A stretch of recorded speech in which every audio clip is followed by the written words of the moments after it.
নারী নির্যাতনের মামলা দিব। আর তুমি যে বকেটা মাইগা মতো আমার পিছে পিছে ঘোরো, তোমার নামে ইপটিজিং এর মামলা দেই? দাও, লাভ হবে না। মানুষের মতো ইভটিজিং শুধু ছেলেরাই করে। হ, শেষমেশ আমরাই বলির পাঠা, আর তোমরা তো দেবী। দেই, সামনে থেকে সরো, আমার কাম আছে। তুমি আজ আমার সাথে যাবে? খায়া দেয়া কাজ কাম নাই তো আমার? ভালো মানুষের মতো কইতেছি, তোমার এই ক্ষমা নিয়ে উদাও হও আমার চোখের সামনে থাকা। জ্বালাইও না। দুজনে রাস্তার একপাশে বিতর্কে জড়িয়ে আছে। সাব্বির ছেলেটা হাঁ করে তাদের দুজনকে দেখছে। কত পারে এই দুজন, যতবার একসাথে দেখেছে তর্ক করতেই দেখেছে। সোজা কথা যেন কারো মুখ দিয়ে বেরোয় না। এমন হাড্ডাহাড্ডি লড়াই দেখতে বেশ ভালোই লাগছে। আলগোছে হাসছে সাব্বির। সেটা আবার বর্ণের দৃষ্টি এড়ায়নি। রেগে গিয়ে তার মাথায় চাপড় দিয়ে বলল। হাসোস কেন? মাথায় হাত রেখে হতভম্বের মতো রইল সাব্বির। অন্বেষা হাত টেনে সাব্বিরকে নিজের দিকে এনে বলল। ওর উপরে জেদ ঝাড়ছো কেন? সাহস থাকলে আমার কথার কঠিন জবাব দাও। বর্ণ বলে ওঠে। তুমি একদিন আমার হাতে সিপা মারা খাইবা সেমরি, কইয়া দিলাম। কথা শেষে এক মুহূর্ত সেই স্থানে দাঁড়ালো না বর্ণ। হাঁটা শুরু করলো গার্মেন্টসের উদ্দেশ্যে। বেতন কম দিবে কাজ কামাইয়ের জন্য, সেটি বর্ণের তেমন গায়ে না লাগলেও বাড়িওয়ালা ঘাড়ে চড়ে তাণ্ডব করবে ভাড়া না পেলে। এই এক ঠাঁইয়ের জন্যেই যত কিছু। মাঝে মধ্যে খোলা আকাশের নিচে থাকতে ইচ্ছে হয়। পারিপার্শ্বিক পরিস্থিতির কারণে সেটাও সম্ভব হয়ে ওঠে না। কোনো বিষয়কে তোয়াক্কা না করা বর্ণ এখানে কিছুটা হলেও আটকে। মাথার নিচে ছাদ থাকুক অন্তত। অর্ণেশা বর্ণের চলে যাওয়া দেখে ঘুরে তাকালো। কিছু সময় পর সাব্বিরের দিকে বলল। তোমার ভাইজান কত নিষ্ঠুর দেখলে। ভাই তো এমনই আপা, আপনি খালি খালি বাজাবাজি করেন। অর্ণেশা মিথ্যে রাগ দেখিয়ে বলে। আমি করি? সাব্বিরের মুখটা চিন্তিত হলো। বলল। রাগ করছেন আপা? ভাই বেশি কথা কওয়ার মানুষ পছন্দ করেন না। আর সে যে বেশি কথা বলে। সাব্বির হাসতে হাসতে বলল। ভাই তো ভাই, ভাইয়ের মতন এই এলাকায় আর এক পিস খুঁজে পাওয়া যাইব না আপা। অন্বেষা তার কথায় হাসলো। ভুল নেই সাব্বিরের কথা, যা বলেছে কাটায় কাটায় সত্য কথা। তার দেখা এক পিসি বর্ণ, যার কোনো চাহিদা নেই, কোনো আশা আকাঙ্ক্ষা নেই, নিজের দুনিয়ায় মগ্ন এক অদ্ভুত মানুষ। অন্বেষা বলে। আমি তোমার ভাইজানকে নিয়ে মার্কেটে যেতে চেয়েছিলাম, তোমার জন্য উপহার কিনবো। সে তো ঘাওড়ামি করে চলে গেল। তুমিই চলো। সাব্বিরের চোখে চঞ্চলতা দেখতে পায় অন্বেষা উপহারের কথা শুনে, কিন্তু সেটি খুব দ্রুত গতিতে দমিয়ে ফেলল। সে বলল। আমার উপহার কেন দিবেন আপা? আমার কিছু লাগবো না। কেন লাগবে না? দেখো তোমার মুখ কত সুন্দর, আর কাপড়ের অবস্থা কি নাজেহাল। সাব্বির চোখ নুয়ে জবাব দিল। আমরা গরিব মানুষ আপা, টাকা কই পামু ভালো কাপড় কেনার? আব্বা মা মিলা যা কামায় সব ঋণ শোধ করতে করতেই শেষ। অন্বেষা সাব্বিরের মাথায় হাত রাখলো। ঠিক সেদিনের মতো বিষয়টা খুব উপভোগ করে সাব্বির। ভালো লাগে তার।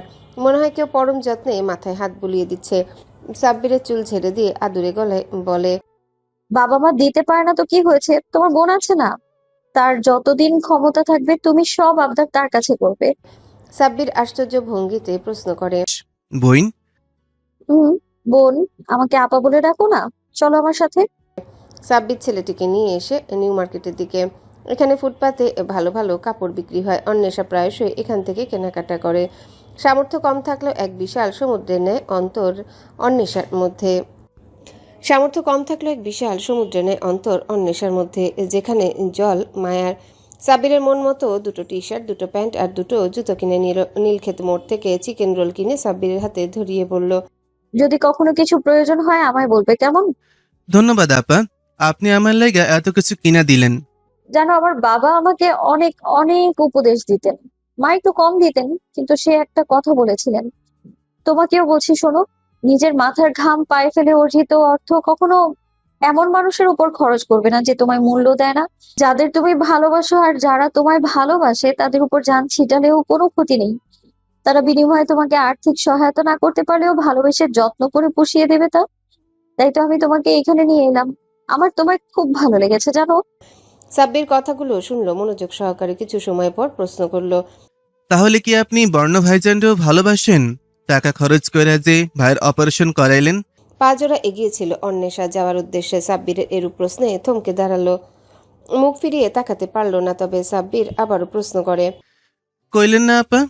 অন্বেষা জবাবে বলে। এসব জানতে হবে না। সাব্বির থামলো না, বরং বলল, আপনি বর্ণাপারে বিয়া করেন আপা। আমার ভাইজান অনেক একলা, কেউ রে কয় না, কিন্তু আমি বুঝি আপনি অনেক ভালো আপা। বর্ণ ভাই আপনার লাগে অনেক খুশি থাকবো। ছোট মুখে এত বড় কথা শুনে আরেক দফা অন্বেষার কদম স্থির হয়। এবারে সরাসরি ঘুরে তাকালো সাব্বিরের দিকে, স্তম্ভিত হয়ে চেয়ে রইল কয়েক সেকেন্ড। কথাগুলো অন্তরে বিঁধেছে কেবল, মস্তিষ্কে নিউরনে গিয়ে আঘাত করেছে। দীর্ঘশ্বাস ফেলে অন্বেষা বলল, চলো, তোমার মা আবার তোমার খোঁজ করবেন। 1000 টাকা কাইটা আমার কোনো বালটাও ছিঁড়ে গেল না। যে টাকা কাইতেছেন এই টাকা দিয়ে নিজের আগাছা ছাটাই করেন। ম্যানেজারের সামনে এরূপ বাক্য জুড়ে সবাইকে বিস্ময়ে ফেলে দিল বর্ণ। হাসপাতালে থাকার কারণে কাজে আসতে পারেনি বলে বেতন থেকে 1000 টাকা কেটে নিয়েছে ম্যানেজার রাগে ফুঁসতে তেড়ে এলো মারবে বলে বর্ণের কলার চেপে ধরে বলল, বস্তির থেকে ওইটা আমার লাগে ঘাবড়ামি। আপনি কোন মহল্লা থেকে আইছেন? বর্ণের গালে চড় মারতে চাইলে বর্ণ হাত শক্ত করে চেপে ধরে ধাক্কা দিয়ে পেছনে সরিয়ে দিল। উপস্থিত কয়েকজন তাকে থামিয়েছে। বর্ণ কান দিল না কোনো গালিগালাজে। ম্যানেজার বলল, কুত্তার বাচ্চা, তুই বাইর হ, তোর আর কাম করা লাগবো না। আপনি কেঠা এই জায়গার মালিক? আপনি বেতন দেন আমারে? আপনি আর এক গোলাম? চলেন তো মালিকের ঠ্যাং সাইডটা, মালিক রে ডাকেন, হ্যাঁ বাহির করে দিলে জামুগা। দেখা লইস তোরে আমি যদি কাম সারা না করছে। বর্ণ হাসলো, ম্যানেজারের কাছে এগিয়ে গেল। কলার ঠিক করতে করতে কানে বাজে ফিসফিসিয়ে বলল, মাঝে মধ্যে যে হিসাব মেলে না, কি লেগে মিলে না, আবার টাকাও এদিকে ওদিক হয়। সব জানি বুঝছস গোলাম, বুঝা হই না ফরফর করিস, পাঙ্কা কাইটটা হাতে ধরে দিমু। বর্ণের জীবনদশা এক অপ্রকাশিত কাব্য। অন্তরে লুকানো সিন্ধুকে যতনে রেখেছে সবকিছু। এই হাস্যোজ্জ্বল চেহারায় কোনো অশুভ শক্তির ছোঁয়া চায় না সে। যা গেছে তা গেছে, হারানোর কোনো বেদনা নেই, কোনো চাওয়া পাওয়া কোনো কালই ছিল না। সবকিছু স্বাভাবিকভাবে নেওয়ার এক অদম্য শক্তি নিয়ে চলে, নির্ভীক অনুভূতিহীন। প্রতিদিনের ন্যায় জীবন আবারও চা নিয়ে এসেছে। ভাবুক বর্ণের পানে চেয়ে প্রশ্ন করল, কি ভাবস? আবছা স্বর শোনা গেল বর্ণের দিক থেকে। জীবন বলল, আরে বেটা, চাকরি চাইব না, টেনশন করিস না, এমনিতেই মালিকের হাতে ধরা এই ম্যানেজার। আমি চাকরির কথা ভাবতেছি না। তাইলে আজ মনে হলো জীবনের সাথে তার বর্ণের জীবনের ঘটে যাওয়া বিষয় এক একাংশ বলতে। বর্ণ দুই হাঁটুর উপর হাত বেঁধে বলল, একটা মাইয়া আছে বুঝছস, নাম মন্নেশা। আমি আমার বাপের জন্মে এমন ছেড়ে দেখি নাই, মানে কুত্তার মতো পিছু লাগা থাকে, সারেও না বাপ। ভালো টলো বাসেনি আবার? জানি না, কিন্তু আমার অপারেশন করাইলো, আমার পিছে খাটলো, আমার যত্ন করে। আমার এসব ভালো লাগতেছে না রে। আমি চাই আমার এও না জ্বালাক। এমন মানুষ হারাবি, পস্তাবে কিন্তু। ভেবেছিল জীবন অন্য কিছু বলবে আর বর্ণ নির্বিঘ্নে জবাব দিবে, তবে কিছু সময়ের জন্য থেমে গেল বর্ণ। কথার জবাব এত সোজা নয়, দেওয়া এত সহজ মনে হচ্ছে না। তারপরেও মনের সাথে তোড়জোড় করে জবাব দিল, পস্তামু না। আয় তোরে একটা আইডিয়া দেই। গভীর রাতে অন্বেষার দুই চোখ জলজল করছে। সন্ধ্যায় সাব্বিরের বলা স্বল্প কিছু কথা পাচ্ছে বারংবার। এ কেমন বিড়ম্বনায় পড়ল। সে যার ভালো চাইছে, যার সুখ চাইছে, সেই মানুষটি নিজের ভালো চায় না, সুখ চায় না। পৃথিবীতে এমন মানুষ আদৌ খুঁজে পাওয়া যাবে যে নিজে থেকে সুখের পথ ত্যাগ করে? নাকি এখনো অন্বেষাকে বিশ্বাস করতে পারেনি, বুঝতে পারেনি তার অন্তর? হতে পারে এমনটাই। ঘড়ির কাঁটা রাত 2:30টাতে। বর্ণ কাজে গিয়েছে সেটা জানা আছে, নিশ্চয়ই জেগে। বিদ্যুতের বেগে ফোন মেলায় কোনো কিছু না ভেবে বরাবরের মতোই একবারে ফোন ধরল না বর্ণ। অন্বেষা কয়েকবার ফোন মেলালো, তারপর রিসিভ করে, তবে কোনো কথা বলল না, চুপ হয়ে আছে। অন্বেষা প্রশ্ন করে, ঠিক আছো? কিছু হওয়ার কথা? গুরু গম্ভীর গলার স্বর। না, পায়ের। এত চিন্তা কে করতে কইছে তোমারে? অন্বেষা নিশ্চুপ নীরব। রাতের আধার যেন অনুভূতির নিগুড়তা বৃদ্ধি করে। চাপা আর্তনাদেরা জটিল হয়ে ওঠে। অন্বেষা প্রশ্ন করল, তোমার কি মনে হচ্ছে আমি তোমার উপর রাজত্ব করার জন্য তোমার সাথে আছি, সঙ্গ চাইছি? রাজত্ব করতেছ না? কথার প্রত্যুত্তরে আবারও চুপ অন্বেষা। মনে কোনো প্রকার দ্বৈত মনোভাব রাখেনি অন্বেষা। বর্ণের জন্য তার প্রতিটা পদক্ষেপ এসে মনের অন্তরস্থল থেকে। বুঝতে চায় না বর্ণ এসব কিছুই। তুমি যে পথে চলতে চাইতেছ ওই পথে কাটা ছাড়া কিছুই পাইবা না। হুম। আমার দিক থেকে সইরা গিয়ে বেশি ভালো থাকবা। নিজের পায়ে নিজে কুড়াল মাইরো না। আমি একটা বস্তির পোলা, বারবার কইতেছি আমার কোনো ঠিক ঠিকানা নাই, আমার কোনো ভবিষ্যৎ নাই। আমার লগে থাকলে তোমার খালি দিয়াই যাইতে হইব, ফেরত কিছুই পাবা না। শেষে গিয়া হ্যাপি এন্ডিং হইব। আমার জীবনের এন্ডিংয়ে সুখ দুঃখ দুটার একটাও থাকবে না। আমি একলাই থাকতে চাই রাজার হালে, এই মহল্লায়। বর্ণ, বর্ণ লম্বা দম ফেলে জবাব দিল, কি? আমার উদ্দেশ্য মোটেও তোমার আত্মসম্মানে আঘাত করা না। তোমার জন্য আমি যা করেছি কোনোটাই দয়া দেখিয়ে নয়, বরং আমার ভালো লাগে তাই করি, সত্যিই ভালো লাগে। তুমি জানো না এতকাল আমি কি করে কাটিয়েছি। আমি বলতে চাই না, থাকুক না পুরনো সব কথা। আমি কখনো এত খুশি অনুভব করিনি কারো সাথে। তুমি লক্ষ্য করে দেখলে সত্যিই মিল খুঁজে পাবে। আমাদের মাঝে অমিল শুধু একটাই, আমি একটা ছোট্ট সুখের সংসার চাই। তুমি চাও না? মানিয়ে নিতাম সবকিছু। অগোছালো কথাগুলো বলতেও গলা জড়িয়ে আসছিল অন্বেষার। ভারী একাকিত্ব কাটিয়ে একটু আশার আলো খুঁজে পেয়েও যেন ব্যর্থ। বর্ণ জবাবে বলল, সম্ভব না? এক বিন্দু অনুভূতি অথবা সহানুভূতি নেই? তোমারে আমি ঠান্ডা মাথায় কথা বুঝাতে পারতেছি না। অন্বেষা ক্ষণে ক্ষণে চুপ হয়ে যাচ্ছে।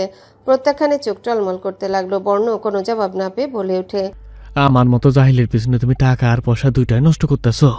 আমিও চাই না। মানুষের লগে ভাব করে কি লাভ? আমার মনে হয় এগুলি দুনিয়া যত তামাশা, আইসি একলা জামু একলা, মধ্য দিয়া মানুষের খাতি জমায় কি লাভ? সময় নষ্ট খালি। কারো উপর জোর খাটানো যায় কি? জোর করে ভালোবাসা আদায় করা অসম্ভব। অন্বেষার এই মুহূর্তে মনে হলো সে বর্ণের ঘাড়ে চাপতে চাইছে, হস্তক্ষেপ করতে চাইছে বর্ণের নিজস্ব জীবনে। উপলব্ধি এলো এক প্রকার, সত্যি বেহায়াপনা করছিল, তা আবার নিজের ভালো থাকার জন্যে, একাকিত্ব কাটানোর জন্যে। অন্বেষা নিজেকে নিজের কাছে ভীষণ ছোট মনে হতে শুরু করে।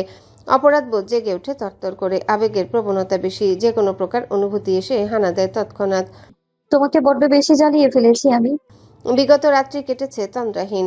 খোলা চোখ আর মস্তিষ্ক বোঝাই করা চিন্তা, আবার কিছু অলিক কল্পনা, যার বিশেষ কোনো ভাবার্থ নেই। তবে অন্বেষা নিজেকে বুঝিয়েছে, কারো উপর জোর খাটানো কি আদৌ ঠিক? কেউ তাকে জীবনে গ্রহণ করতে চায় না, সেটা তার একান্ত ব্যাপার। জোর করে তার কাছে থেকে যাওয়ার কোনো মানে নেই। চাপিয়ে দিতে পারে না সে নিজের ইচ্ছে এবং স্বয়ং নিজেকে।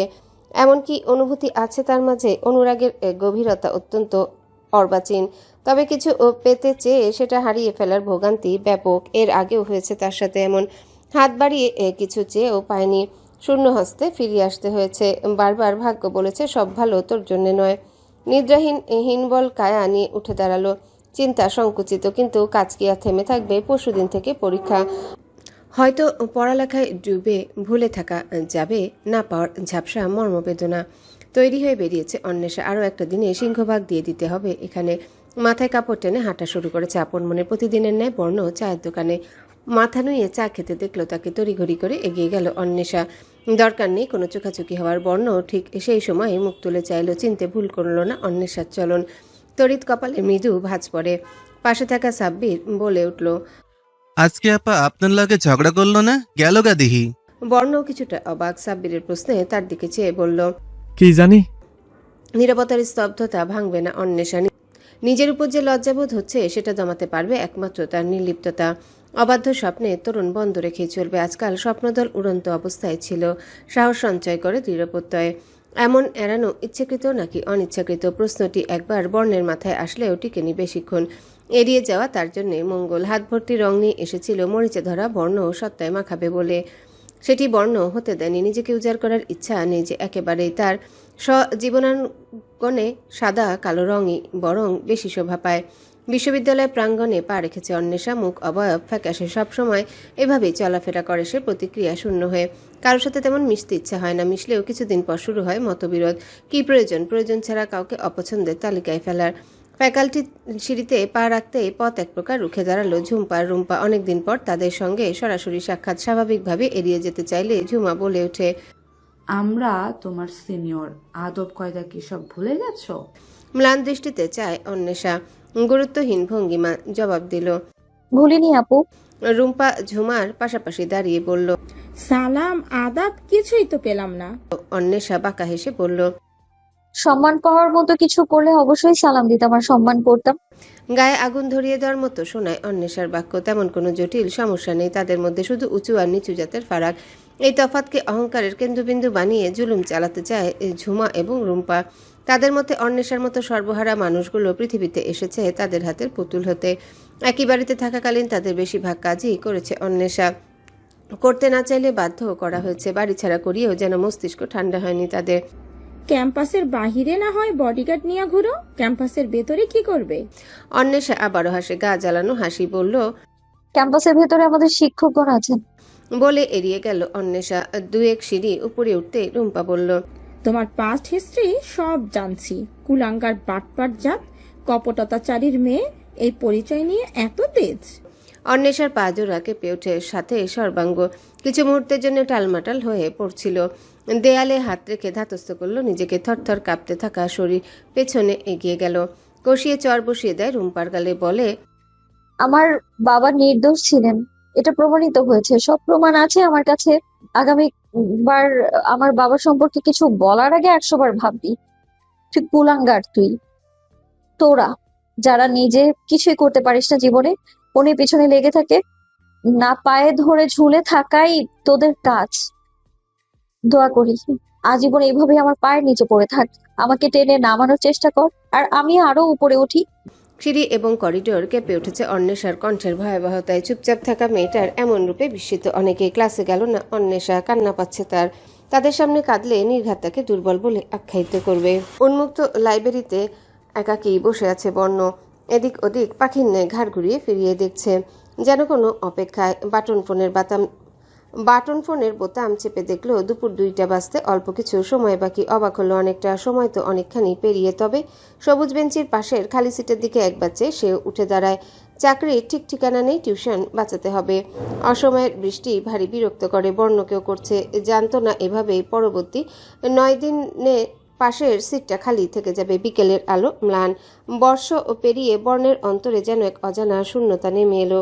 প্রতিদিন কাটে ঠিক আগের মতোই নীরবতায়। কোথা থেকে যেন সাব্বির এসে হাজির হলো, হাতে ঘুড়ি। বর্ণের চুপচাপ সরু গলির পানে চেয়ে থাকতে দেখে প্রশ্ন করলো, কি ভাবছেন ভাইজান? বর্ণ সাব্বিরের দিকে দৃষ্টিপাত করে ঠান্ডা গলায় বলে, অন্বেষারে দেখছিলি? হ্যাঁ ভাইজান, দেখছিলাম অনেকদিন আগে দুপুরের বাড়ির দিকে যাইতেছিল, চোখ মুখ ফুইলা আসছিল, কানছে মনে হয়। আমি জিগাইলাম, কোনো উত্তর না দিয়ে চলে গেল গা চোখ মুছতে মুছতে। কবে? ওই যে যেদিন সকালে আপনার লগে ঝগড়া না কইরা গেল গা ওই দিন। দুপুরে? অতি ক্ষুদ্র মাত্রায় উদ্বেগপূর্ণ দেখা গেল বর্ণকে। দুপুরে বাড়ি ফেরার কথা না অন্বেষার। সেদিন লাইব্রেরিতেও দেখা মেলেনি, কোনো ফোন আসেনি এই অবধি তার তরফ থেকে। ভাবাচ্ছে বর্ণকে বিষয়টা। সময় অতিবাহিত করে সম্পূর্ণ চেহারার ভঙ্গি পাল্টে বলে ওঠে বিরক্তির সুরে, মাইয়া মানুষের যতই ঢং, সন্ন্যাস নিচ্ছে, তামাশা করে, রং লাগছে মনে, পীড়িতের রং। শেষ শব্দজোড়া সাব্বিরের কর্ণগোচর হয়নি। অত্যন্ত ধীর আওয়াজে বলেছে বর্ণ। সাব্বিরের সাথে আলাপের আরও 2টো দিন কেটেছে। এই দুটোই ছিল একেবারেই ভিন্ন দিন। এলোমেলো ভাবনার সমারোহ ছিল সর্বক্ষণ। তাকেই বড্ড ভাবাচ্ছে অনুভূতিহীন বর্ণের এমন পরিবর্তন। তার মনে এক অজানা আশঙ্কা, এক অদ্ভুত চিন্তা। নিষ্প্রাণ সত্তাকে খুঁজে বেড়াচ্ছে, যার হেয়ালি চালচলন। এই অভিযানে খুঁজে পেল বর্ণের মধ্যে লুকিয়ে থাকা অনুভূতির আভাস। তার মধ্যে মায়া আছে, এ তো জানতো না। মস্তিষ্ক তাড়না দিচ্ছে, জানতে চাইছে ওতপ্রোতভাবে। জড়িয়ে যাওয়া মেয়েটা ঠিক আছে তো, নাকি ভারী অভিমানের পাহাড় তুলে রেখেছে মধ্য বরাবর। দূরে এক ব্যক্তি দেয়ালে ছোটখাটো আয়নাটা নিয়ে রেখেছেন, তার পাশেই চেয়ার আর যাবতীয় প্রয়োজনীয় সামগ্রী। এটা তার ছোটখাটো সেলুন। সেই ভেজা আয়নায় মুখখানা স্পষ্ট বর্ণের। ধীর গতিতে পলক ফেলে এক দৃষ্টিতে চেয়ে রয় নিজেকে। ভীষণ অচেনা মনে হলো। কি সমস্যা কি তোমার? পীড়িতের বাতি নিভেতে কইছি, নিজে সুজ অফ কইরা বইয়া থাকতে কই নাই। ঠান্ডায় নাক টানছে অন্বেষা, সাথে কান্নার প্রভাব। গতকাল বাবা মায়ের মৃত্যুবার্ষিকী ছিল তার। এতটাই মনে পড়ছিল যে চোখ ভেঙে কেঁদেছে সারা রাত্রি। ফোনে বর্ণের এমন কর্কশ আওয়াজ শুনে উঠে বসলো। রাত 9টা বাজে। অন্বেষার অনুত্তরিত ভাবসাব তরতর করে বর্ণের মেজাজকে তুঙ্গে চড়িয়ে দেয়। বর্ণ বলে, ঠ্যাটামি করো, ভংসা ধরছ, তোমারে খুঁজতে পাওয়া যায় না, লাইব্রেরিতে যাও না, আমারে দেখলে দেমাক দেখাও, পিঠ ঘুরিয়ে যাও গা। কি সমস্যা কি? তুমি ভাবছো এগুলি করে আমার মন পাইবা? আহা, আবার হু মারাও, চেহারার নকশা ভক্সাই দেবো মাইরা। এরপর আর কিছু বলার থাকে। হুট করে এই চিৎকারের আওয়াজে বুক কেঁপে উঠছে অন্বেষার। জবাবহীন নাক টানতে শুরু করলো বারবার। কান্দো কেন? কাঁদি না, একটু সর্দি, এই আর কি। বর্ণ কোমরে এক হাত এবং অন্য হাতে ফোন কানে চেপে দাঁড়িয়ে আছে। গলার কঠোরতা বজায় রেখে বলল, কালকে কই গেছিলা? সাব্বির কইল রাস্তায় রাস্তায় গুড়াগারে পোলাপানের লগে কি? হ্যাঁ, বাবা মায়ের মৃত্যুবার্ষিকী ছিল, বাচ্চাদের খাইয়েছি, সাব্বিরও তো ছিল, এটা বলেনি? বর্ণ কোনো ভাবনা চিন্তা ব্যতীত বলল, বাইর হ, কাম আছে। অন্বেষা পথ খুঁজলো পালাবার, কিছুতেই বর্ণের মুখোমুখি হবে না। ভীষণ লজ্জা হয় তার, বিদ্যুতের বেগে জবাব দিল আমার ঘুম আসছে, ঘুমাবো। বলেই মুখের উপর ফোন কেটে দিল। অতিরিক্ত সতর্কতা অবলম্বন করতে ফোন সাইলেন্ট করে ফেলে। গলিতে কুকুর ডাকছে। বর্ণকে নির্জন আধারে একা দাঁড়িয়ে থাকতে দেখে যেন শাসানোর চেষ্টায়, তবে নির্লিপ্ত বর্ণ তার চেঁচামেচিতে কান দিল না। দোতলা বাড়ির সামনে ঠাই দাঁড়িয়ে কোমরে হাত রেখে মস্তিষ্ক তুখর পরিকল্পনায় মগ্ন। হুট করে দেখলো সামনের বাড়ি থেকে একজন বেরিয়ে এলো, মধ্যবয়স্ক লোক তিনি। পেছনে দুহাত বেঁধে এগিয়ে এলেন বর্ণের দিকে। তাকে দেখে কুকুরটা চেঁচানো বন্ধ করে দিল, হয়তো পরিচিত মুখ দেখে। তিনি সোজা বর্ণের সামনে দাঁড়িয়ে কাটকাট গলায় বলে ওঠেন, এই ছেলে, এই তোমাকে অনেকক্ষণ যাবৎ দেখছি এখানে দাঁড়িয়ে আছো। তোমার লক্ষণ ভালো লাগছে না আমার। উদ্দেশ্য কি বলো তো? মুখটাও সন্দেহজনক। বর্ণ নিমেষহীন চেয়ে প্রশ্ন করল।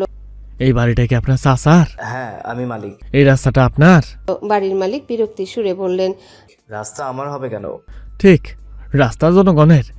যেহেতু আপনার ব্যক্তিগত মালিকানা নেই এইদিকে, তাহলে আমার দাঁড়ায় থাকা আপনার সমস্যা হওয়ার কথা না। তুমি আমার বাড়ির দিকে চেয়ে আছো, কি মতলব বলো? আমি কিন্তু পুলিশকে কল করব।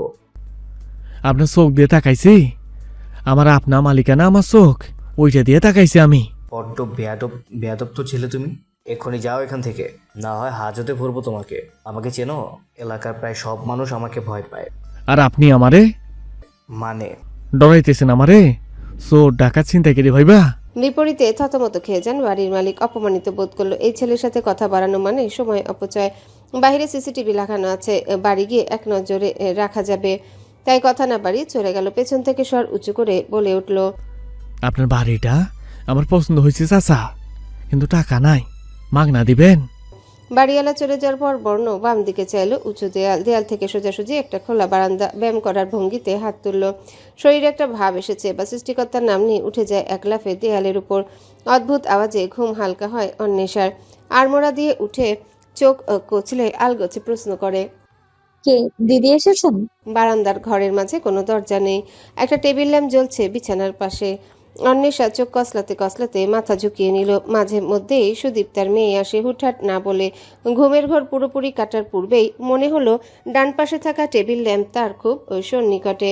ভারী আওয়াজ ভেসে এলো মুখের সামনে। ছোট্ট ছুরি ধরে বলল, এই সিমরি, এই পাখনা গজিছে না, আমার এড়াই যাও। এই যে চাকু দেখছো, আমার লগে এক্ষুনি না আইলে এটা তোমার গলায় হান্দাই দিব। বাঁচতে চাইলে জলদি ওঠো, আজকে তোমার কিসমতের একটা পৃষ্ঠা আমি উল্টাই দিমু। অনেক উজাইছো না, চলো যা করো তাড়াতাড়ি করেন, বাড়ি থেকে ঘুমামু। রাত প্রায় 11টা। তারপরও পুরান ঢাকার অলিগলি এখনো জলজল করছে জমজমাট মানুষ আর দোকানিদের মধ্যে। অন্বেষা নিস্তব্ধ হয়ে বসে আছে, একদম শান্ত, চোখের পলক ফেলছে না পারতে। সাধ্য থাকলে নিষ্পলক চেয়ে থাকতো। পাশের চেয়ারে বর্ণ, 4 জন উপস্থিত এখানে। সাব্বির এবং তার বাবা মা। ঘুম ঘুম চোখে কপাল কুঁচকে রাখা বয়স্ক লোকটা রেজিস্টার খাতা খুলে বসেছেন। তার পেছনে সবুজ ক্যাটকেটে রঙের দেয়ালে লাল কালিতে বড় বড় অক্ষরে লেখা কাজী অফিস। কাজী সাহেব ভারী বিরক্ত তার উপর, বলে বসলেন, বিয়াটা কালকে করা যাইতো না? এই রাইতের 11টা বাজে কে বিয়া করে? কাজী অফিসের পাশেই তার থাকার ঘর। দরজায় দানবের মতো করাঘাত করে লোকটিকে তুলেছে। সাক্ষী হিসেবে এনেছে সাব্বির আর তার বাবা মাকে। অন্বেষাকে নিয়ে আসা ছিল আরো ভয়ঙ্কর। গলায় ছোট আকারের ছুরি ধরে। রু কেঁপে উঠল অন্বেষার, সেই কিছুক্ষণ আগের কথা ভেবে। দেন ও ধার্য করেন 10-20 টাকা। কাজী প্রশ্ন করেন। উনি কি রাজি হবে সেটাই? বর্ণ ফিক করে হেসে বলে উঠে, ওরে কিছু না দিল ওই রাজি, উল্টা আমার ওর থেকে দেন মোহন নেওয়া কাম, যে দিকদারি করেছে আমার এতদিন। কাজী সব রেডি করে অন্বেষার দিকে চেয়ে বলল কবুল। বলতে কথাটা কর্ণপাত হয়। আবছা বুঝবার অবস্থায় নেই। সেই মূর্তির মতো বসে বর্ণ আলতো হাতে অন্বেষার মাথায় চাপড় মেরে বলল, জলদি কবুল কও, ফাস্ট। অন্বেষা বড় বড় চোখে বর্ণের দিকে ফিরে চায়। বিশ্বাস হচ্ছে না ঘটে যাওয়া কোনো কিছুই। কাজী সাহেব ক্ষেপে উঠলেন, বললেন, এই তুমি এই বিয়ের আগেই ওর গায়ে হাত তুলছে কেন?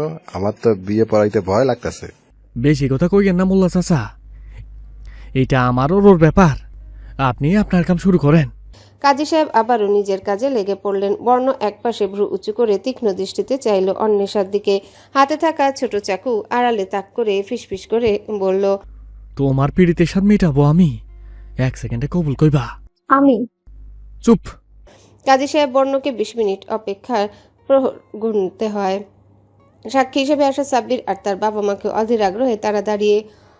সবচেয়ে বেশি খুশি সাব্বির, ঠোঁটে চওড়া হাসি নিয়ে অন্বেষার হতভম্ব মুখ পানেছে। বর্ণের ধমকে কেঁপে উঠল হুট করে। কাজী সাহেব খ্যাক খ্যাক করে উঠলেন, চোখ রাঙিয়ে এবারও থামিয়েছে। অন্বেষা আরো কিছুক্ষণ সময় নিয়ে 3 বার বলে উঠল কবুল। বর্ণের পালায় সে বলতে গিয়েও থমকে গেল। শুষ্ক মরুভূমির ন্যায় ঠোঁট জোড়া ভিজিয়ে নিল। নির্লিপ্ততায় ঢোক গিলে আর সময় নেয়নি, জানে না এই সিদ্ধান্তের পরিণতি, ভাবেনি এখনো। তার পুরুষালী রাশভারী কণ্ঠ ভেদ করে পরপর 3 বার কবুল ধ্বনি উচ্চারিত হয়। অন্বেষার শরীরের ভার ছেড়ে দিয়েছে পুরোটা, অনুভূতিগুলো বাকহীন। সত্যি বিয়ে হয়ে গেল তার আর বর্ণের বিয়ে হয়ে গেল। তোপের মুখে ফেলে তাকে এভাবে বিয়ে করা কল্পনাতেও কি ভাবনীয় ছিল? হাতের আঙ্গুল কাঁপছে অন্বেষার। সাইন করলো বর্ণ, নিজের দিকে টেনে নেয় কলম। দ্রুত হাতে সাইন করে লম্বা এক নিঃশ্বাস ফেলে পিঠ এলিয়ে দেয় পেছনে। সময় পেরোলো কিছু। বেরিয়ে আসে বর্ণ, অন্বেষার সাথে সাব্বির ও তার বাবা মা। তারা তেমন কোনো কথা বলল না। তাদের দুজনের মাঝে দুজনকে রেখে চলে গেলেন। অনেক সময় পর মুখ খুলে অন্বেষা, টলমল চোখ জোড়ায় প্রশ্ন। মুখ ফুটে জিজ্ঞাসা করে ফেলল বেখেয়ালি বর্ণকে। কেন করলে? বরাবরের মতোই গুরুত্বহীন মুখভঙ্গি, অবিচল দৃষ্টি। জবাব তবে ভারী গলায় আসে। দয়ার বদলে দয়া। দয়া দেখিয়ে নিজের ইচ্ছের বাইরে আমাকে বিয়ে করার মতো ছেলে নয় বর্ণ। বর্ণ শব্দ করে ছলনাচ্ছলে হেসে বলল, তোমারে কি কইছে? আমি আমার ইচ্ছার বাইরে তোমারে বিয়ে করছি? করেছো। তুমি তোমার চাওয়া পূর্ণ করলা। বর্ণ পকেটে হাত গুজে অন্বেষার মুখোমুখি এসে দাঁড়ায়। দুর্বোধ্য দৃঢ় চাহনি, এই দৃষ্টি বোঝার উপায় ক্ষীণ। বলল, তুমি জিতলা, আমি হারলাম। একটা কথা মনে আছে? আমি কইছিলাম আমি হাইরা গিয়াও বিজয়ী হওয়া মানুষ। মানে তুমি হারছো আর আমি জিতলে?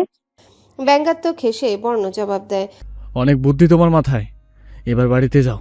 বলে অন্বেষার বাহুতে মৃদু ধাক্কা দিয়ে তাকে গলির ভিতর এগিয়ে দিল। অন্বেষার মাথায় খেলেনি বিষয়টি। বিয়ে হলে মানুষ তার স্বামীর সাথে থাকে। বর্ণ তাকে ধাক্কা দিয়ে আগের বাড়িতে পাঠাচ্ছে। অবোধ মস্তিষ্ক কয়েক সেকেন্ড সামলে যায়।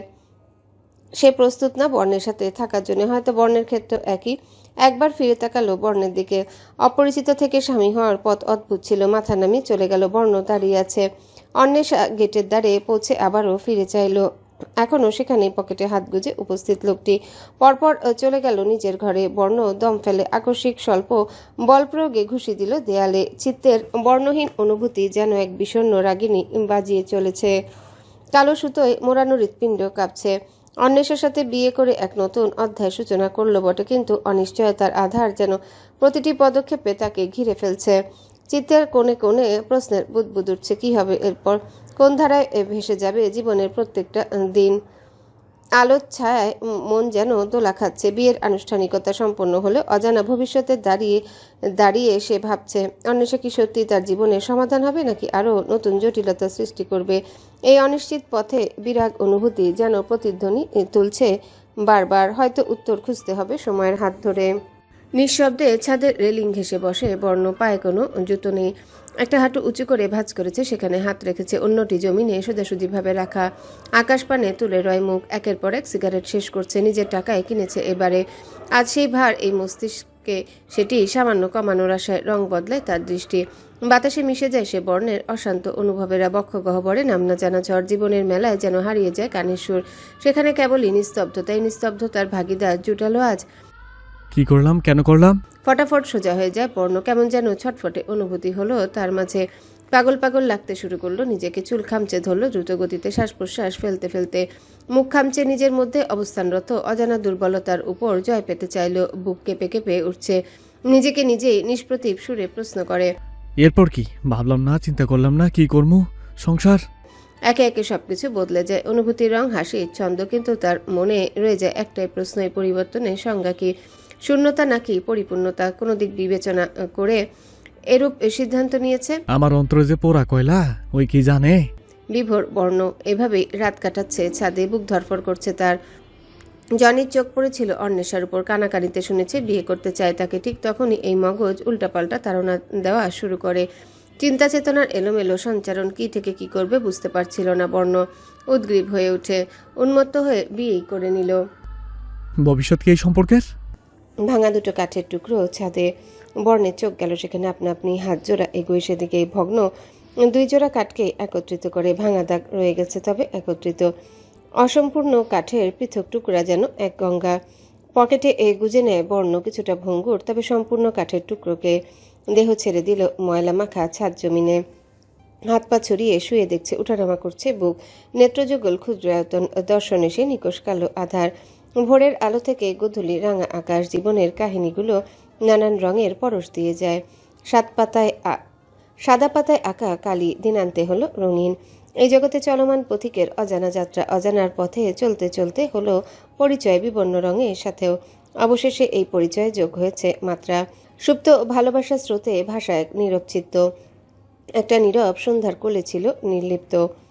কি থেকে কি হয়ে গেল, সময়ের সাথে মিলিয়ে গেল সব পরিকল্পনারা। জীবনের প্রতিটা পর্বে শুরু বড্ড নাটকীয়। এই পৃথিবীর রঙ্গমঞ্চের প্রতিটা চরিত্র অভিনেতা। অন্বেষারও ঠিক একই প্রশ্ন, এরপর কি হবে? এত রাতে কোথায় গিয়েছিলে? বিয়ে করতে। সুদীপ্তা চমকে উঠে। অন্বেষা বসে আছে হ্যাবলার মতো, প্রশ্নের জবাব দিয়েছে। তবে এই জবাবের জন্য সুদীপ্তা মোটেও প্রস্তুত ছিল না। এগিয়ে এসে পাশে বসলো অন্বেষার, মুখে চোখ বুলিয়ে প্রশ্ন করে। মানে? অন্বেষা মুখ তুলে চায়। সুদীপ্তার বিষম খাওয়া মুখ দেখে কি বলবে বুঝতে পারছে না। এই বিষয়টি বুঝিয়ে বলার মতো নয়, এক বাক্যে শেষ করার মতো নয়।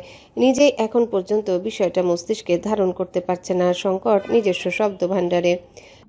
দিদি আমি ঘুমাই, এখন কিছুই বুঝিয়ে বলার মতো অবস্থা নেই আমার। তবে আপনি নিশ্চিন্ত থাকুন, নতুন জীবন শুরু হয়েছে আমার। শীতের আগমনী ছুঁয়ে যাচ্ছে নগরীর পথ। হিমেল হাওয়ায় দুলছে সব। মিশে গেছে গোধূলি রথ। কুয়াশার চাদরে ঢাকতে শুরু করেছে ইতিমধ্যে। ক্লান্ত দুপুরে শেষ ভাগে ঢাকা বিশ্ববিদ্যালয় এলাকায় চায়ের দোকানে ধোঁয়া উঠছে। সুরময় হতে শুরু করেছে নতুন কলরব। বিলবোর্ডের আলো, ঝলমলে সন্ধ্যের শহরবাতি। বেঞ্চি খচখচ আওয়াজে 20 টাকার একটা পুরনো নোট অন্বেষার দিকে এগিয়ে এলো। আশেপাশে মানুষের কণ্ঠধ্বনি ও রিকশার ক্রিংকিং বেলের আওয়াজ আসলেও অন্বেষা ও বর্ণের মাঝে শুনশান নীরবতা। অবিরাম তোলপাড় চলছে উভয় চিত্তে। আজ বর্ণ নীরব, উন্মুক্ত লাইব্রেরির সেই চিরচেনা সবুজ বেঞ্চিতে বসে। বর্ণকে দেখে তার ভেতরে দুর্বোধ্য ব্যাকুলতা কাজ করছে। মনস্থির করতে করতে সে স্বাভাবিক হতে চাইল। ধীর স্থিরভাবে সে প্রশ্ন রাখল, আজ বর্ণ কেন বিবর্ণ? এরূপ মোলায়েম মৃদু গুঞ্জন কর্ণপাত হতেই বর্ণ নড়ে চড়ে উঠে। বোধোদয় হলো যেন তার। নাহায় গত রাত থেকে বিবিধ কল্পনারা বাসা বেঁধেছে মগজে। বর্ণ তার প্রশ্নটি উপেক্ষা করে গেল। ঘাড় পাশে দুলিয়ে বলে, তোমার মোহরা নামে 20 টাকা ধরছি জানো? নীরব হাসে অন্বেষা, বলে, জানার মতো পরিস্থিতিতে বিয়ে করেছিলে? গলায় ছুরি ধরে বিয়ে করেছো, আমি জীবন নিয়ে শঙ্কায় ছিলাম। আবার মোহরা না? বর্ণ তেরছা চোখে তাকায়। বোঝার চেষ্টা করলো মজা করছে নাকি সিরিয়াস। আজ তার মেজাজটা গম্ভীর। বলল, টাকা দিছি দেখেছো? বেঞ্চিতে রাখা টাকার দিকে চাইল অন্বেষা। ইচ্ছাকৃত ঘাটতারামো করলো। নিল না টাকাটা। বলল, যেদিন নিজের ঘরে নিবে সেদিন নিব। আর আমি স্বল্প মোহরানাতে রাজি না। তোমাকে ভরসা করা যায় না। কবে যেন বলে ফেলো তোমাকে আমার আর ভালো লাগছে না চিংড়ি, চলে যাও, রিস্ক নিব না একদমই। দুহাত বেঞ্চিতে ছড়িয়ে পায়ের উপর পা তুলে জবাব দিল, ভালো তো এনেও লাগে না। আর ঘর? আমার কোনো ঘর নাই। অন্বেষা চকিত হয়ে প্রশ্ন করল, তাহলে এ বিয়ে কি এসব? তুমি কি আমার সাথে মজা করলে? বর্ণ অন্বেষার দিকে তাকিয়ে প্রশ্ন করল, অস্থির হইতেছে কেন ছেড়ি? মাইয়া মানুষ এই বেশি বোঝার স্বভাব আমার বিষের মতো লাগে। আমি জানি আমি কি করছি, আর আমি এটাও জানি আমি সামনে কি করবো। কি করবে? বিপন্ন কণ্ঠে জানতে চাইল অন্বেষা। আমি কি করবো ওইটা তোমার ছোট খুপড়ির ঘিলুতে ঢুকবো না, কিন্তু তুমি কি করবা আমি তোমায় জানাই দিচ্ছি। কেউ তোমারে জিগাইলে কি কইবা? অন্বেষা বিস্ময়ের সাথে প্রশ্ন করল, কি বলবো? কইবা তুমি বিবাহিত, বিশেষ কইরা মোল্লা কেউ জিগাইলে। অন্বেষা দৃষ্টি নামায়। সেটা আর বলতে, সে বিবাহিত এটা তার মস্তিষ্ক ক্ষণে ক্ষণে স্মৃতি রোমন্থন করে মনে করিয়ে দেয়। বাখিন রইল অন্বেষা। বর্ণ ঘাড় বেঁকিয়ে কপাল কুঁচকে তাকালো। আদেশ করার ভঙ্গিতে বলল, কথা কানে ঢুকছে? অন্বেষা দৃষ্টি তুলে বলে, থ্রেট দিচ্ছ? আর কিসের ভিত্তিতে বলবো? যে আমাকে বিয়ে করে ধাক্কা দিয়ে বাড়ি পাঠিয়ে দিয়েছে তার কথা আমি কেন শুনবো? এটা কোনো বিয়ে হলো? কত শখ তোমার? অনেক। আসল কথা কও, বিয়ে করে নিতে খোট হইছে? আমার লগে থাকতে চাও?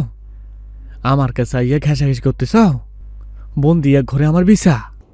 নিচ থেকে হুট করে ইট তুলে নিল অন্বেষা। মারবে বলে ভয় দেখিয়ে বলল, একদম চোপায় উড়িয়ে মারবো আজে বাজে নোংরা কথা বললে। রাগে রাগে কাটাকাটি করলো বর্ণ। অন্বেষা হুট করে রেগে যাওয়ায় সেও চাপা বিক্ষুব্ধ স্বরে বলে ওঠে কিছুটা এগিয়ে, কলজা বড় হইয়ে গেছে না, একেবারে টান দিয়ে বাইর করে ফেলমু। অন্বেষাও যেন নির্ভীক অগ্নিচক্ষু প্রদর্শন করে বলে ওঠে, তোমার এসব থ্রেট আমি ভয় পাই না, আর নিব না কোনো মোহরানার টাকা। নিয়ে যাও, সিগারেট কিনে খাবে। গভীর নিঃশ্বাস ত্যাগ করে নিজেকে প্রশান্ত করলো বর্ণ। মেজাজ খারাপ করতেও ইচ্ছে হচ্ছে না তার, অদ্ভুত ইচ্ছে হচ্ছে কোথাও কোনো কোলাহলে একাকী বসে থাকতে, থম মেরে। কেউ কোনো কথা বলবে না, প্রশ্ন করবে না, সে ভাববে অযথা ভাবনা।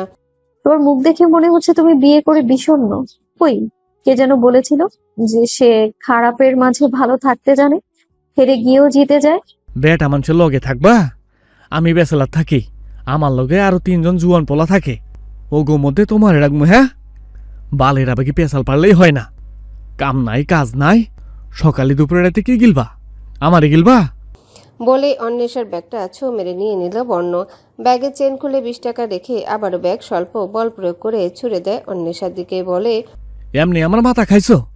কোন জন্মের পাপ হইতেছি আল্লাহ জানে। অন্বেষা কিছুটা এগিয়ে এসে বসলো।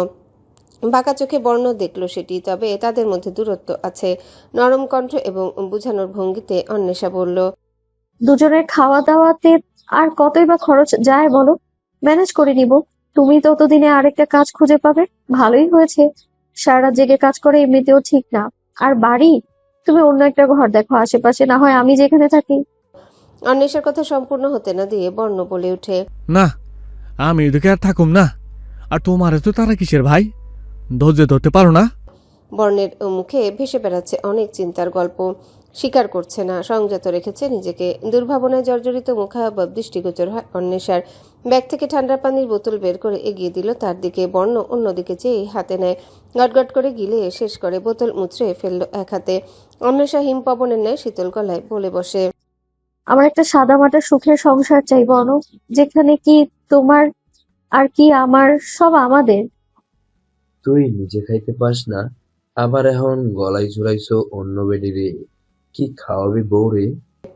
আফজাল মিয়ার কক্ষে বসে আছে বর্ণ।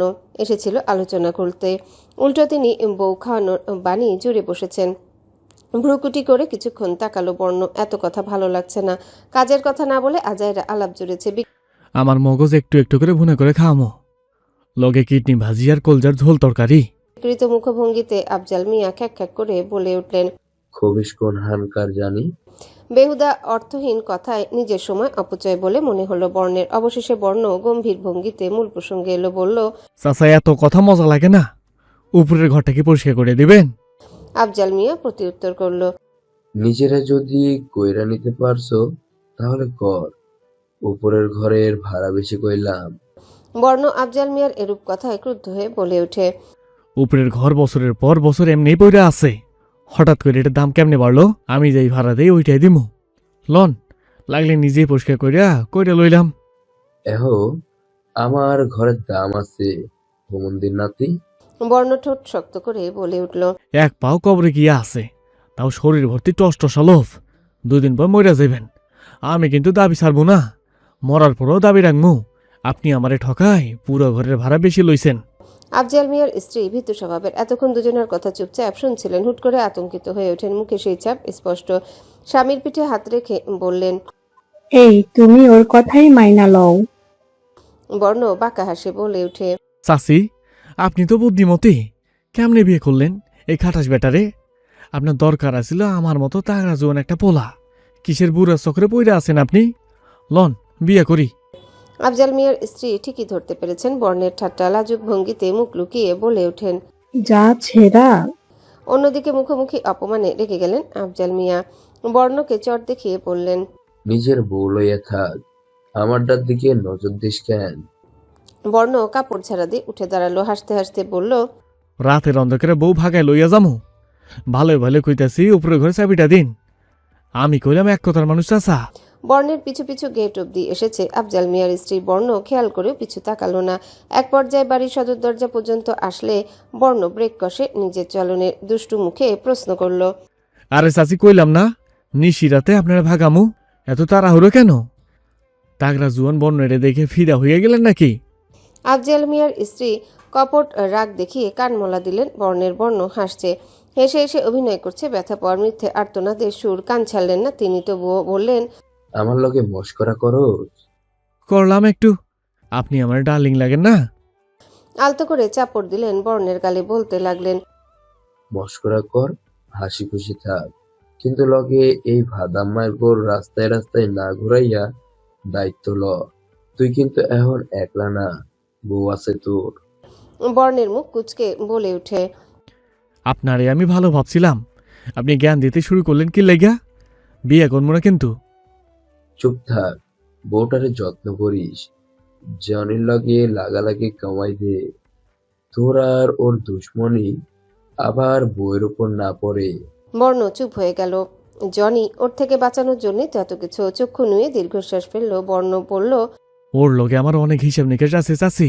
এসপার ওসপার না হওয়া পর্যন্ত কলিজার আগুন নিবো না। আর হইল সেমরি, বিয়া যেহেতু করছি, একটা ফুলের টকও দিতে পারবো না। যদি দেয় দিয়া ফালাই, ওরা তো মানুষ ভালো না। রহস্যময় হাসলো। বর্ণ জবাব দিল, ওর বুকে এইটা ভাঙমু, কলিজা বাহির কইরা এই পুরান ঢাকার গোলের কুত্তারে খাওয়ামু। বর্ণ অন্বেষাকে সচরাচর ফোন করে না। প্রথম দিয়েছিল সেদিন, যেদিন তার মাথায় বিয়ে করার ভূত চেপেছিল। আজ দ্বিতীয়বার অফিস থেকে বাড়ি ফিরছিল অন্বেষা। হুট করে বর্ণে জরুরি তলব কিছুটা শঙ্কায় ঠেলে দেয় অন্বেষাকে। চিন্তায় বিভোর হয়ে হাঁটতে লাগলো অন্বেষা। গন্তব্য টিএসসি। বর্ণ জানিয়েছে সেখানে অপেক্ষা করছে সে। কঠোর আদেশ জারি করেছে দ্রুত আসে যেন। ঘরে চাল শেষ কিনে পায়ে হেঁটে রওনা হলো অন্বেষা। উঁচু স্থানে পা ঝুলিয়ে বসে আছে বর্ণ। দূর হতে দেখলো ধূসর রঙের পোশাক পরিহিত এক মেয়েকে হন্তদন্ত এগিয়ে আসতে। চিনতে কি ভুল হয়? সে যে সারা জীবনের জন্য গলায় ঝুলে যা মালা। অন্বেষা অস্থির ভঙ্গিতে নিঃশ্বাস নিতে নিতে প্রশ্ন করে, কি হয়েছে? ঘেমে নিয়ে একাকার উজ্জ্বল শ্যামলা মুখশ্রী, নিয়ন আলোয় চিকচিক করছে ঘাম। বর্ণ দেখলো, হাতের ইশারায় বসতে বলে।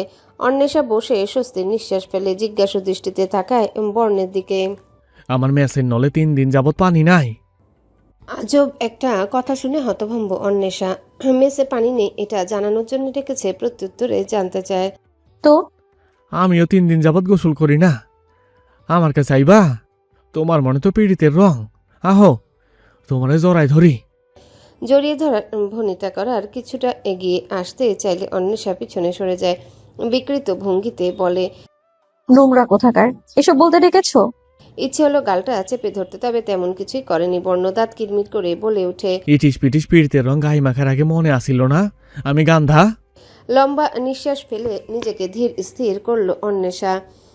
বাড়ি গিয়ে বর্ণ রেঁধে দিবে না তাকে, তার কাজ তার নিজেরই করতে হবে। এজন্যে এখানে অহেতুক সময় নষ্ট করার কোনো মানে নেই। তুমি বলবে কেন ডেকেছো? না হয় আমি গেলাম, বাড়ি গিয়ে রান্না করতে হবে। বলে জায়গা থেকে উঠে দাঁড়ালো অন্বেষা। কাঁধে ব্যাগ চাপে ফালতু পেঁচাল শুনতে আসেনি। আজ মেজাজ প্রচুর খারাপ।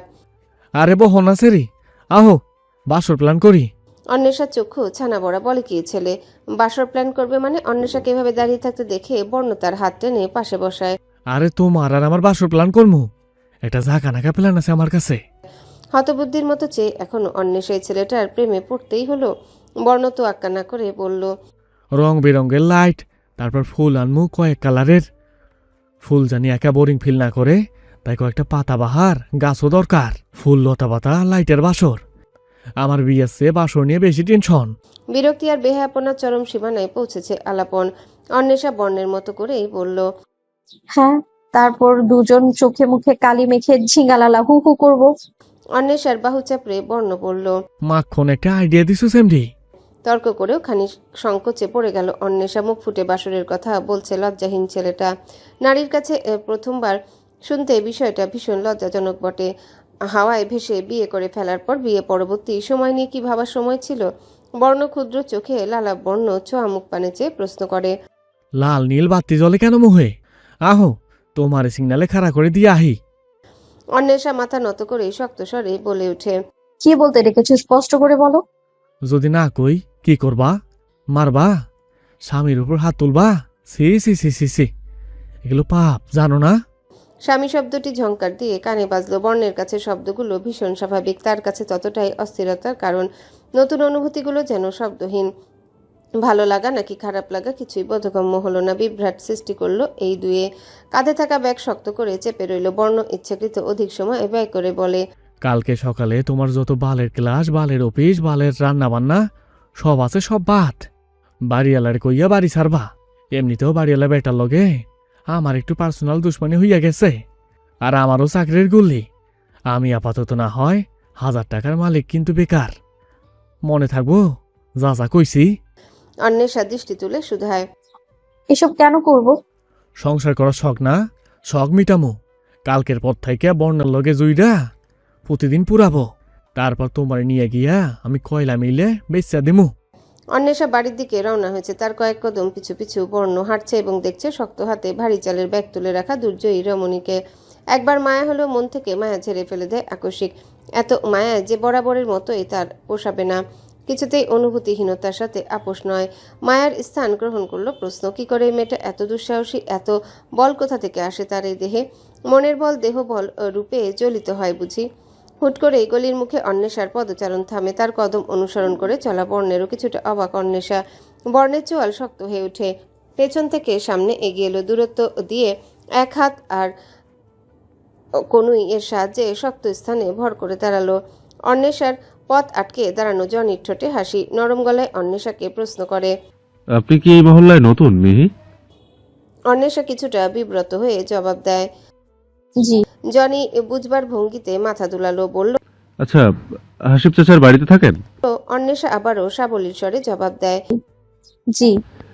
আপনার আব্বা আম্মাও লগে থাকে? জি না, একাই থাকি। বলেই সামান্য ঘাড় ঘুরায় অন্বেষা। ল্যাম্পপোস্টের নিচে সংসেজে দাঁড়িয়ে বর্ণ অগ্নিচক্ষু স্পষ্ট ও দৃশ্যমান। কাছাকাছি হওয়ায় দেখতে পেল অন্বেষা চোখ দিয়ে গিলে ফেলার পায়তারা করছে। আগুন চোখের ইশারায় কিছু একটা বলতে চাইছে। এক পর্যায়ে আঙ্গুল তুলে ইশারা করলো। অন্বেষা বুঝতে পারল না কিছুই। তখনই জনি আবারও প্রশ্ন করে। ও। হুট করে অন্বেষার ফোন বেজে উঠে। বর্ণ অন্যদিকে ঘুরে কল করেছে তাকে। ফোন রিসিভ করলো বাজখাই গলায়। বর্ণ বলে উঠল। ইশারা বোঝো না? এই হিজড়ের সামনে থেকে সরাও, বাড়ি যাও। ওর লগে বেশি আলাপ পারলে তো তোমার কলিজা চাবায় খায় ফেলবো আমি। এমন হুমকিতে খানিক থতমত খেয়ে যায়। হুঁ বলে ফোন কেটে দিল। স্বল্প ঘাড় ঘুরিয়ে দেখলো বর্ণ এখনো সেখানে দাঁড়িয়ে। অন্বেষা বলল। বাবা মার সাথে না, তবে স্বামীর সাথে থাকি। জনি যেন আকাশ থেকে পড়লো। প্রশ্ন করলো আশ্চর্য ভঙ্গিতে। স্বামী মানে? স্বামী মানে হাজবেন্ড। ওইটা তো বুঝলাম, হাজবেন্ড মানে কি? তুমি বিবাহিত? হাজবেন্ড মানে আপনাদের ভাষায় জামাই। আরে বুঝবার পারছি, তোমার দেখা লাগে না তুমি বিবাহিত।